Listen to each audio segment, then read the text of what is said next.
Центарот за управување со кризи информира дека имало вкупно 2281 повик на единствениот повикувачки број за итни случаеви 112 во ЦУК во последното деноноќие.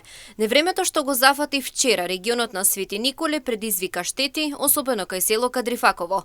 ЦУК соопшти дека преку единствениот повикувачки број за итни случаи 112 се добиени пријави за настанати штети. Од поројниот дожд и големата количина вода, поплавен е надвозникот кај село Кадрифаково, а на регионалниот пат Штип Свети Николе имало насобрано големо количество гранки, ѓубре, наноси од кал и песок.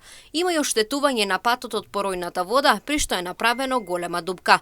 На самото место се испратени екипи од полицијата, јавното предпријатие за одржување и заштита на магистрални регионални патишта, пожарникарите од ТПП Свети Николе, како и од ЦУК, а последиците од невремето се расчистени.